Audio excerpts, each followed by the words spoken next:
भोपाल से जहां एमपी विधानसभा का सत्र का आज 5वां दिन है और आज सदन में 3 प्रस्ताव लाए जाएंगे, अशासकीय संकल्प लाए जाएंगे। अनुच्छेद 30 समाप्त करने का अशासकीय संकल्प लाया जाएगा। धार्मिक शैक्षणिक स्थापना समाप्त करने का भी संकल्प लाया जाएगा। इटारसी भोपाल मेमो ट्रेन संचालन अशासकीय संकल्प रखा जाएगा। आज सदन में बजट पर विभागवार भी चर्चा होगी। तो आज मध्य प्रदेश विधानसभा का 5वां दिन है, सत्र का 5वां दिन है और आज सदन में 3 अशासकीय संकल्प लाए जाएंगे। और न्यूज 18 संवाददाता शैलेंद्र भदौरिया हमारे साथ भोपाल से जुड़ गए हैं। शैलेंद्र, 5वां दिन है आज मध्य प्रदेश विधानसभा सत्र का, क्या हाइलाइट्स आज की?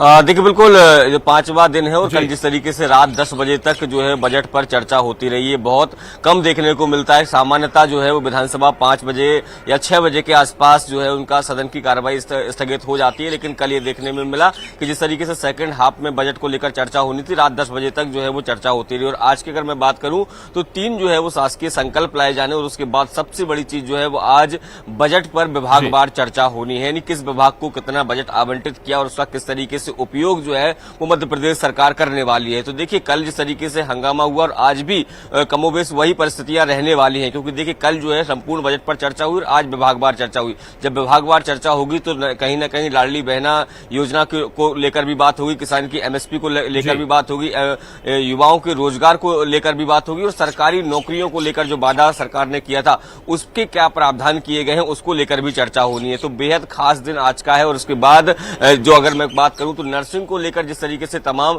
जो आरोप प्रत्यारोप का दौर भी चल रहा है, हालांकि 7 घंटे की चर्चा ध्यानाकर्षण के दौरान हो चुकी है, लेकिन जिस तरीके से विपक्ष की तरफ से विशेष अधिकार हनन की सूचना जो है वो माननीय अध्यक्ष को दी गई थी और अध्यक्ष जो है नरेंद्र सिंह तोमर ने कल भी इस मामले पर यह कहा था कि 2 विशेष अधिकार हनन की सूचनाएं उनको प्राप्त हुई, उस पर वो विचार करेंगे और विचार के बाद जो है वो चर्चा में उसको शामिल कर सकते हैं। तो यदि आज अगर विशेष अधिकार सूचना को वो सही मानते हैं और उस पर अगर चर्चा करते हैं तो सदन में आज एक बार फिर नर्सिंग घोटाले को लेकर भी चर्चा होगी और चर्चा के दौरान हंगामा भी हो सकता है। हालांकि कल जिस तरीके से जयवर्धन सिंह ने प्रेस कॉन्फ्रेंस करके तमाम आरोप जो है वो सत्ता पक्ष पर लगाए थे, दस्तावेज के साथ आरोप लगाए थे, उसके बाद तत्कालीन शिक्षा मंत्री विश्वास सारंग भी पटल पर सामने आए थे और उन्होंने खुद एक प्रेस कॉन्फ्रेंस की थी और बताया था कि जिन दस्तावेजों को पेश किया गया है सदन में वो है मेरे जरूर दफ्तर के हैं, लेकिन मेरे उस पर कहीं कोई हस्ताक्षर नहीं है। सीधे तौर पर वो तो ये महत्वपूर्ण मसला बिल्कुल जो आप जिक्र कर रहे हैं, तमाम दूसरे मसलों के साथ साथ नर्सिंग घोटाले पर जरूर आज चर्चा हो सकती है। कल का भी आपने जिक्र किया